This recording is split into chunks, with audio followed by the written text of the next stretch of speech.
ये ध्यान सूत्र है, meditation is a simple way of living in rhythm with your heart and in harmony with the existence. ध्यान एक सरल सा मार्ग है अपने हृदय की लय के साथ जीने का और अस्तित्व की समस्वरता में जीने का।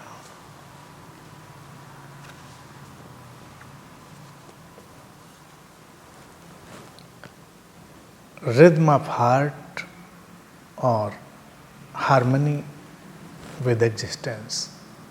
हृदय की लयबद्धता जो है वो भाव की लयबद्धता है, और हृदय जो है ये भाव का ही केंद्र नहीं है, ये शांति का भी केंद्र है।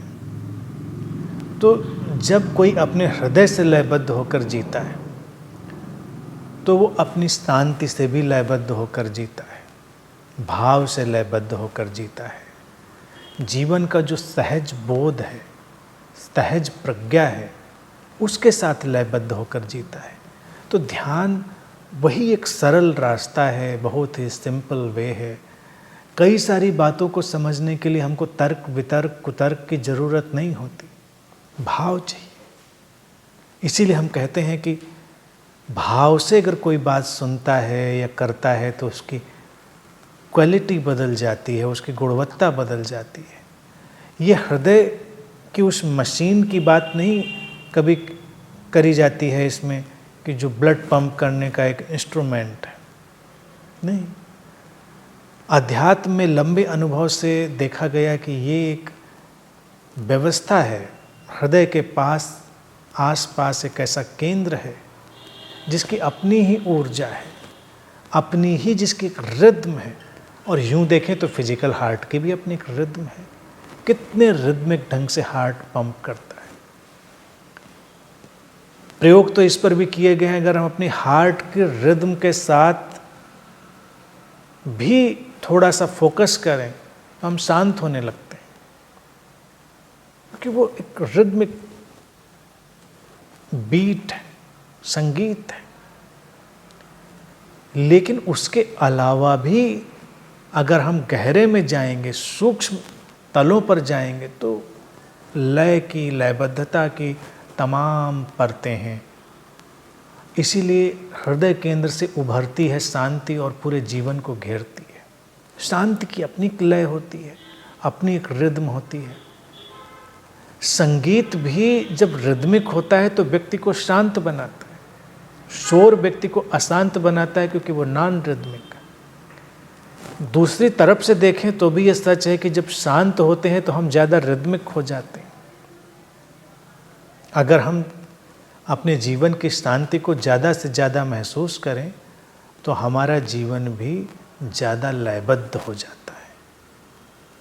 और फिर सूत्र अगली बात करता है कि अस्तित्व के साथ एक समस्वरता में, जो हार्मनी है एग्जिस्टेंस की, उसके साथ अस्तित्व की जो समस्वरता है वो क्या है?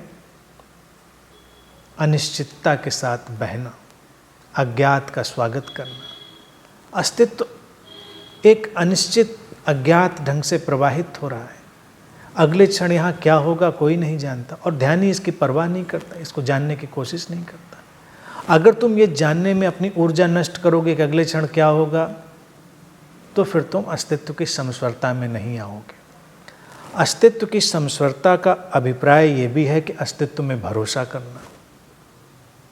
जो लाएगा तुम उसका स्वागत करोगे और यकीन करो कि वो बेहतर लाएगा, तुम्हारे लिए जीवन को विकसित करने का कोई ढंग लाएगा, जीवन को ज़्यादा सुंदर समृद्ध बनाने का कोई ढंग लाएगा। अस्तित्व का यही ढंग है। तो अस्तित्व की अनिश्चितता के साथ पूरी तरह स्वीकार भाव में जीना, वो अस्तित्व के साथ समस्वरित हो जाना, हार्मोनाइज्ड हो जाना है।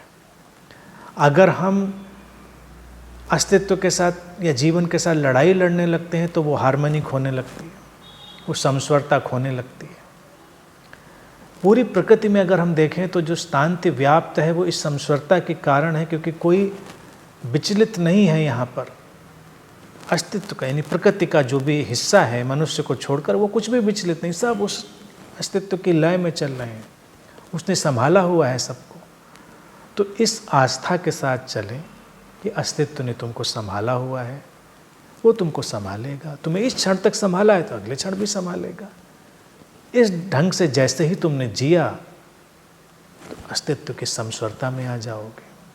तो इन दोनों बातों को ध्यान देना है, समझना है और शांति से, भाव से जीते रहना है। स्वीकार भाव से अनिश्चितता और अज्ञात में बढ़ते रहना है। वही ध्यान का सरल मार्ग है।